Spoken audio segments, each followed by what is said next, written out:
Okay, ladies and gentlemen, this situation that we're in concerning the issue of heating cages has gotten a bit ridiculous. I've had people call, how do I heat my cage? What temperature do I need? I'm going to breed. This spider needs this. This spider doesn't eat. It's not coming out. It's hanging out on the roof. It's obviously cold. What do I do?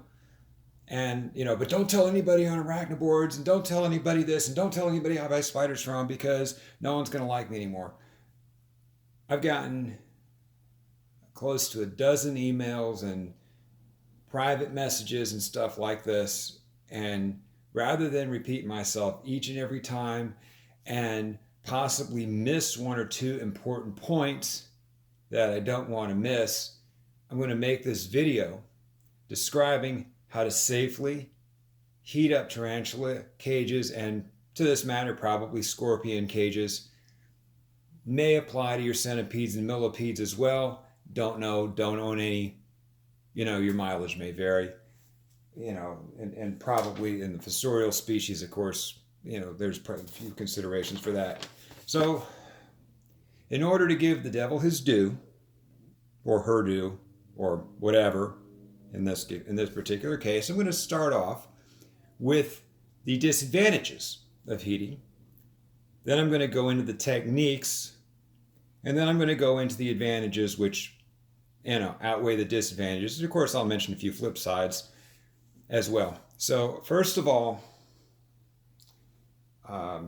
let's see, I'm standing in front of here. I don't really need to stand in front of this thing. First of all, screw-ups can be fatal. If you do this wrong, if you use the techniques that I tell you, you're not going to do it wrong. But if somehow or other you screw it up, that they can be fatal. You might injure, you might kill your spider. However, the flip side of that is that cold temperatures, including even mild cold ones, can also cause injury, but we'll get to that in the advantages. Second disadvantage is your mileage may vary. Animals are individuals. Any animal that reproduces sexually produces an individual that is genetically unique from its fellows, identical twins aside. And each one of these critters is going to have its own metabolism, its own dietary requirements, its own growth rate, and its own little particular personality traits and quirks that you have. Spiders are individuals. And if you look at the newer problems that people are having with hybrids, that variability no doubt increases even further. And also, some species can't be heated at all. For some species, 80 degrees is fatal. You cannot heat them up beyond room temperature. In fact, you might even have to cool your home and environment to meet them. And I'm thinking of the Poecilotheria subfusca highland, the M. robustum, and there's a few species like that, and there may be one or two others where you really, really, really cannot do this. 99% of the thousands of species of spiders doesn't apply to, but you do want to make sure, especially if you get one that's not all that common, make sure that it doesn't fall into that category. Probably not. The ones that have that property, we know who they are. Okay. Third disadvantage is that your appetite, the spider's hotter, it's going to eat more. It's going to grow faster. Okay. You're going to have to spend more money on crickets and more money on roaches, and you're going to be going to PetSmart. If you pick up one or two crickets each time you feed your spider, if you buy a cricket and feed your spider and buy a cricket and feed your spider that way, you may be doing that 3 times a week instead of once or twice a week. They're going to eat more, they're going to grow faster. The other thing is that these animals are wild animals. They cannot be tamed. And if you create the conditions of the wild and you heat it up and You get that, heat to where it is at the equatorial latitudes, and you maybe even hump the humidity up just a little bit. You don't want to overdo that. Your attitude is going to go down. They're going to be more aggressive. They're going to be less tractable, and they're going to be faster. A fast defensive animal, your OBTs, your HMAX, stromatopellicum and all that, they're going to be even faster. You're going to give them, you're going to turbocharge those guys. You're going to put a supercharger on them, and they're going to do what they do even better than they normally do it anyway.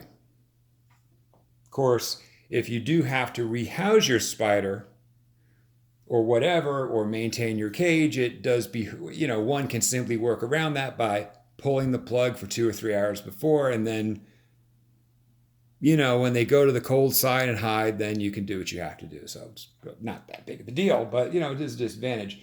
Fourth disadvantage, your cost, your equipment adds to the cost of the enclosures. Your one-time equipment, your thermometers, the digital, that's a one-time expense, very modest. You get them once, they last for years, and aside from batteries, you never need them again. The other thing you're going to need in addition to your enclosure, you're going to need for each cage, for each heating unit or combination, you're going to need one of these switches. This is a voltage controller, rheostat switch. It's off, low, medium, high. Clockwise is high, counterclockwise it's low. It's just like turning a screw. It's just like the voltage switches on the walls that you use for your romantic setting lamps where they go up and down. You can even use that. The problem is if you do use that electrical outlet now belongs to your spider and not you. And if your TV doesn't work or your computer doesn't charge because it's turned down, guess what? You got to find another outlet. So you may not really want to do that. The other, of course, disadvantage, spider grows faster. You have less time to grow with your spider. If you're a new keeper, or maybe you're keeping something a little on the aggressive side, or, gee, I really shouldn't have bought that OBT sling. Oh my God. You're going to have less time to grow with a spider because they will grow faster. Same thing. What the other thing with this is the change that you get when you warm these enclosures is beneficial, but it's a change in degree, not in kind. You're probably not going to get your Brachypelma smithi to, become an adult in 1 year. You're probably not going to get your Chalcodes, which takes 7 or 8 years to mature in 7 or 8 months. Probably not. Although the slow growing species will definitely grow less slow, and an animal that takes 2 or 3 years to mature is different than an animal that takes 3, 4, or 5 years to mature. There's still some improvement, but it's a change in degree, not in kind. Of course, when they grow faster, you have more frequent molts. Got to be more aware of your molting and pre-molting, and there's probably going to be less time in pre-molt, and so you're going to have to be a little bit better at spotting that. Of course, the other disadvantage is humidity and water. Now, if you have a dry species, desert species, this is good. It keeps the humidity down. Most spiders, even slings, should have a water dish. And instead of checking that once a day, or maybe even every other day, if you're kind of a slacker, when you heat these cages up, you must check these things twice a day and keep them full and overflow a little bit if it's a wet spider, and if it's a dry species, keep it at the 3/4 level. If you do this, you must check them twice a day. Dehydration is the killer, even more than temperature is. So with that, what we're going to, and your humidity, not as important as people think, but it should be moderate. I mean, your typical home humidity system, your HVAC guy is probably going to set it between 40 to 60%, and you're just for your house. Probably for most spiders, except for the ones that really, really need extra humidity, where it's known that they need it, or the ones that really, really, really hate it, and we know that, most of them it's probably going to be okay. So with that, we're going to go into the techniques of how you set these temperatures up. So you have let's say this is your light source. Plug in your light. Your light source here, or heat source, should be no closer than 8 inches to the top of the cage. That is the minimum. 12 inches is better. You can have there are many different brackets. There are many different ways of doing this. You can hang a chain from the ceiling. You can put an L bracket on the wall. You can get the Zoom Ed support brackets where you put it under the cage and holds it, or you can just take, a coat hanger, baling wire, or even this little L bracket, and let me see, get another one. Stick it on the side, stick a bolt out, put your light in here like this. I mean, there are different ways of mounting lights. The other thing is, when you mount this, you don't want it over the center of the top. You want to heat up a corner. You want to always try to get a hot side and cold side. Okay. The disadvantage that I should have mentioned here is that these setups are not friendly to change. If you change the substrate, if you change the type of substrate, if you add a new decoration, if you add a new heat source, if you change the temperature of your room, the spider has to come out of the enclosure and you have to go through the procedure and optimize it all over again. Once you get it set up, you can't change it very much without risk of harming your animal. In particular, with substrate and decorations and accessories, if it's darker in color, denser, or heavier, in particular with those, you really have to assume they're going to raise the temperature and raise it a lot, and you have to go through and optimize it again. With these lights and the heaters and stuff, you generally don't want to go over 25 watts. Less is more. What we want here is a gentle heat. And remember, if you change, what we want to have is it coming straight down onto a corner. So that way this side is hot here up in this corner, and this side down in this corner is cool. Even in a vertical cage, you can still have a hot side and a cold side. This lets the spider choose where it wants to be. An important advantage over heating up your entire room. With a space heater, for one thing, those are dangerous. But even if you have a heat pump in your window, which is the safe way to control temperature in the room, and you have a constant temperature, that's it. They better like what your temperature is. They can't choose. You do it this way, they can. So typically, even in my post-Latheria enclosure, I heat up this little corner here, and this side is cold. Okay. If I move my lamp from here to this position, it's farther away. But guess what? The light is striking the top and the side of the cage. This position generates more heat than this position. Just because you move it farther away does not mean it's going to be cooler. If you change one thing, you have to do this all over again. Period. End of story. So what we're going to do, once we get the temperature where we think we want it, and you're checking that temperature, the first step is to do a hand check of the temperature. You're going to put one hand on your forehead, and you're going to put the other hand on the cage. You're going to, using this hand on your forehead, you're going to touch the top of the cage where the light is. If this thing is hotter than your forehead, it's too damn hot. We can know that right now. You're going to check, you're going to feel, and you might take your hand off your forehead and go like this. You're going to look at your sides. You're going to pick the enclosure up, feel the bottom.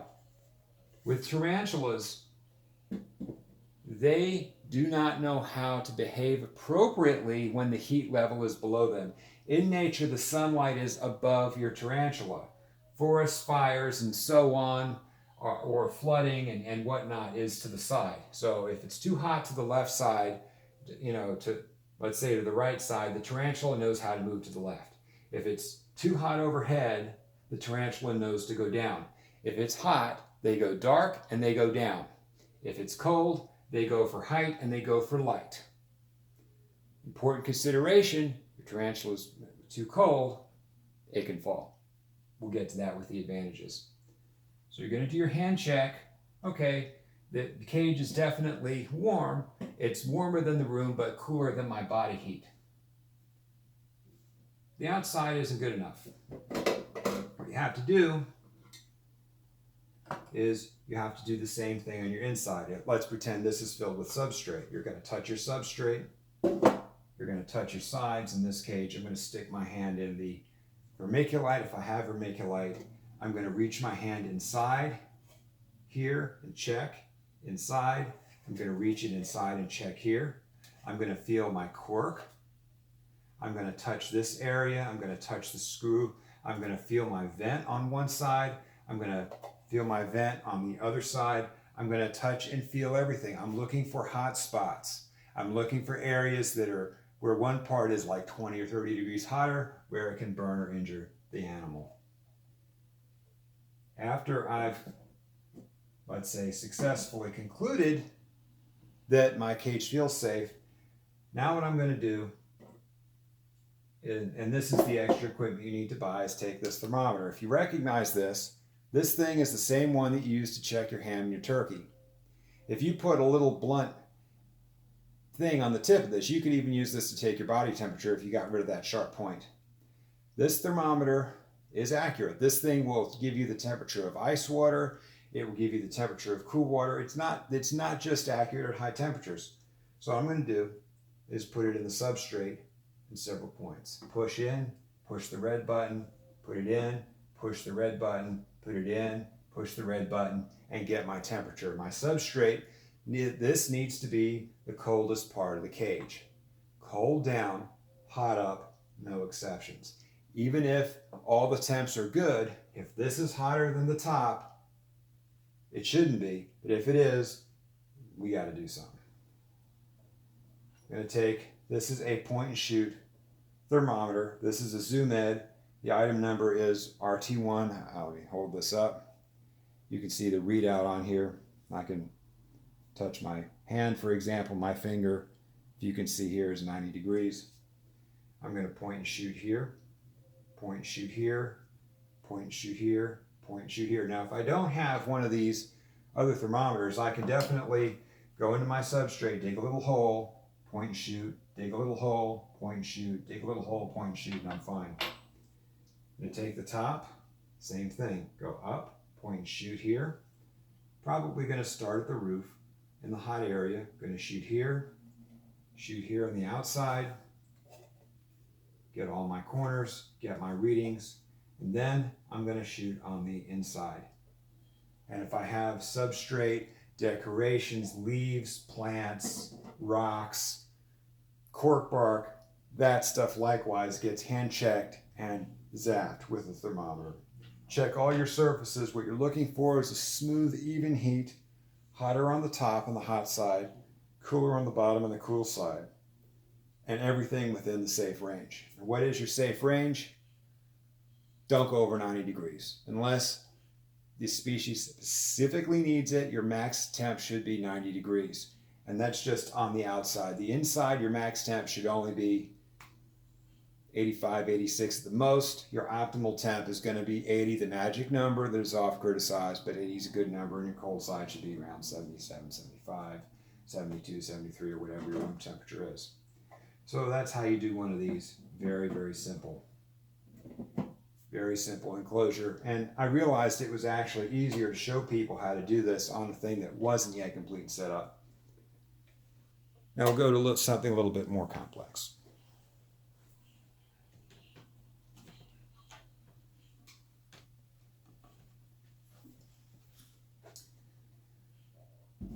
This guy is your Exoterra Mini. You'll note with these larger cages, it's always best to use two thermometers. It's always best to use two different models. This is a strip thermometer. This is probably going to be where the hot side of the enclosure is, because I'm going to shine on this corner. This temperature sensor goes to another thermometer. There's a humidity sensor behind here, and it goes into this unit.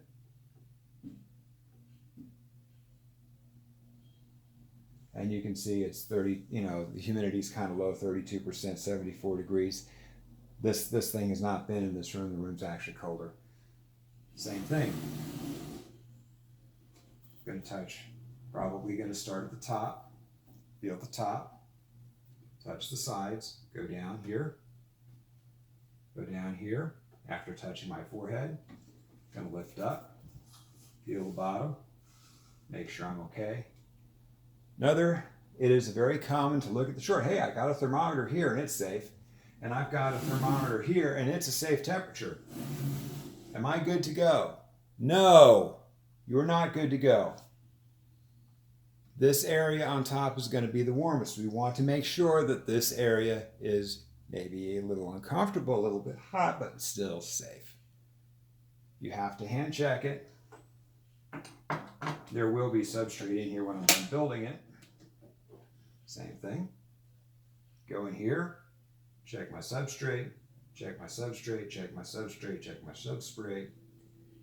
Take my hand, reach in here, go along the side, feel the back, touch the plants, feel behind the plants. Here, touch the inner wall. Take your digital thermometer, point and shoot your door, point and shoot here, point and shoot here, hit the top, hit the back, hit underneath, hit inside, go here, look at my plants, get the ground. Of course, like I said before, do your substrate.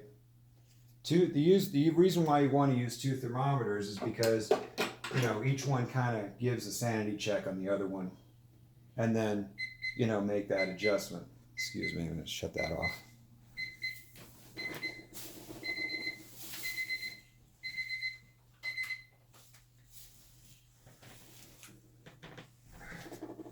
For the screen on top, the very tip top, we don't want to go over 90. Better yet, keep it under 88 and under. The hot side and the inside, 83, 84, cold side, 75. This is going to do the cold part. This little guy here is going to do your hot part. Reason why you use two different thermometers, again, it's a sanity check. And I'm going to turn my dial on my light either way. I don't have a heat pad on the back of this, but if you do have a heat pad, it has to be high up. You want the heat pad to be the same height as the spider or higher than the spider. You never want to have a heat source underneath the spider. They can't handle it. They will react inappropriately. They probably will harm or kill themselves. That's how you do one of these.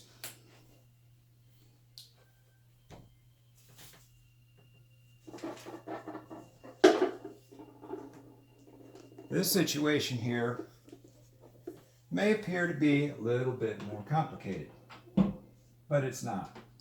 This is a heat pad that's on the side of the enclosure. The limitation with this is that your substrate level, your heat pad comes up to about here. You can see that's about as high as your substrate goes.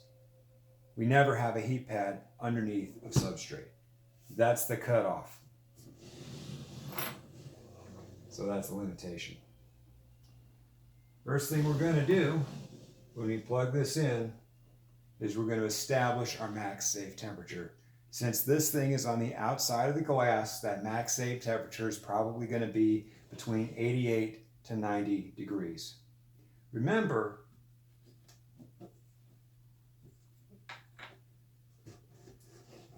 the tarantula is not going to be on the outside. The tarantula is going to be on the inside. The inside of this thing, unless your room is also hotter than that, is going to be a couple of degrees cooler. So we're going to measure our temperature here, 88, 90. We're going to take your digital thermometer here.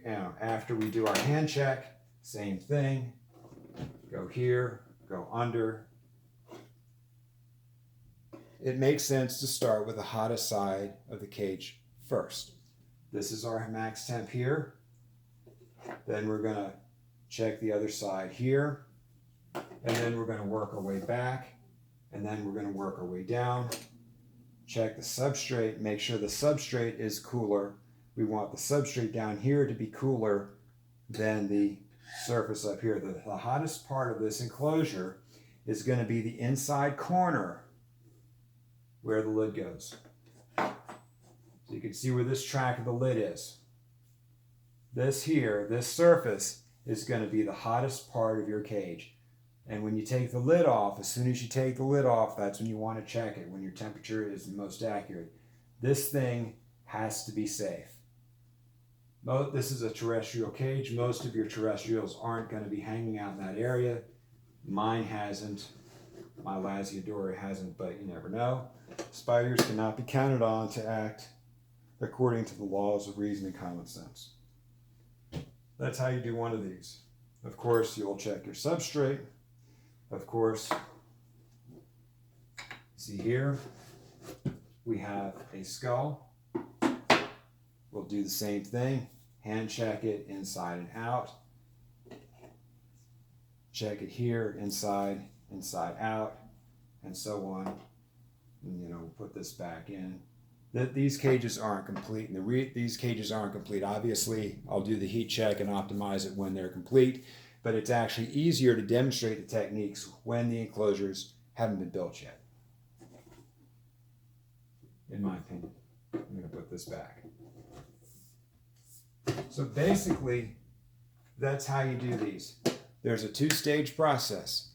The hot to cold, hand check, hot to cold, digital check. Being thorough, checking every area, and then we'll make the adjustments as needed. Now you can use distance. If you're using an external source like a heat lamp or whatever, you can use distance as a way of checking. You can go, I'm going to go between 8 inches and 12 inches or 16, and I'm going to find it this way. You can get heat this way. The problem with distance is you have to make sure that this pretend light doesn't fall onto your cage. If this thing falls onto the top of your screen, you're done. This thing cannot be closer, in my opinion, than 8 inches to anywhere the spider can be. If the spider can get up on the screen here and crawl around on this part, that's where they get hurt. So in other words, we never want to do this. We always want to have it up here. If for some reason you've gotten to 8 inches, you have your 25 watt, what you don't want to do is switch to a 40 watt or higher bulb. Because you want the heat to be gentle. You want to heat an area. You want it to be diffused. What you're going to do, get another lamp. We don't want to concentrate heat. We don't want to make a hot spot. You want to make a warm area, not a hot spot, because warm areas are safe, hot spots are not.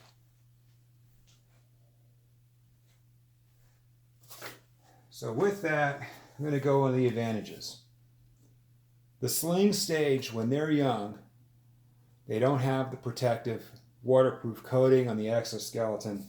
The sling stage of any spider is the most dangerous, highest mortality stage in their life. The only thing more fatal is, mature males, they're approaching their molt, they're going to die. That's the end of life.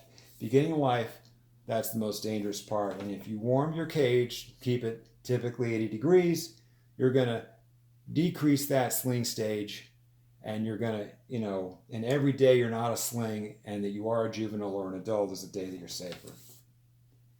So you're going to decrease that. The other advantage you're going to have, it's the flip side of the disadvantage. You're going to have a higher activity level. Your spider is going to eat more. It's going to do better feeding videos. If you're into feeding videos, you should never handle your spider. It's not going to be it's handleable, but you shouldn't be handling them anyway.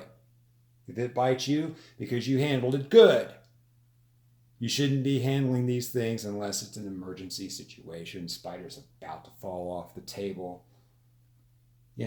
The cat is running at them at high speed and you put your hand over it to protect the spider, that kind of thing. Okay. Other advantage, if your spider, you get one from a pet store or whatever, or another owner, and it has a lost leg or it has an injury, that spider, because you've increased the metabolism, is going to heal that injury faster. And, it's going to recover better. The other advantage, strongly suspected, hard to prove, but strongly suspected, is that you're going to get a greater size increase for each molt. So each time it molts, it's going to increase the size better. Of course, for breeding, these individuals, controlling your temperature, mimicking the climate is, of course, really, really important. If you're a breeder, you really want to be able to manipulate that temperature and humidity in conditions such as that animal requires. The other advantage, and this is something you are not going to hear from certain people on certain websites, who will tell you that he kills spiders, and if they're 70 degrees, they're perfectly safe. No, they're not. Remember, when these guys are cold, they go for height and they go for light.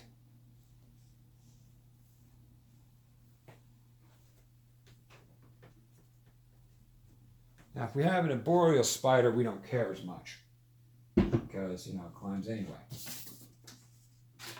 This is an arboreal cage, but I'll use it to make the point. When your spider is cold, he's going to go for height and light. He's going to hang on the screen. He's going to hang upside down. Because he's cold, his balance, his reflexes, or her balance and reflexes are not going to be up to par. This means they can go here, they're trying to get warm, it's not warm, boom, they fall. Or they end up hanging by one leg and falling. Or they'll be on the side, trying to get warm, something happens, boom, I fall down. When your spider goes for height and goes for light, it is at risk for a fall when it's cold because its reflexes, balance, grip strength are not up to par. If your spider is cold, you're more likely to be injured through falls and, stumbling around. You're also going to be more vulnerable if your spider is cold and it gets into a fight with a cricket or something like that. Because it's a little bit too big, the cricket is more likely to win.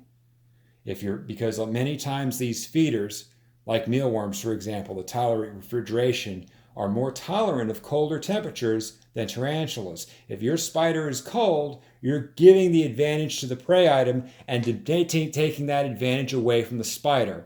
Warmth saves lives. Okay? When they get hot, they go down and they go dark. So if it's too hot, what's going to happen is you're going to chase your spider underground in the corner.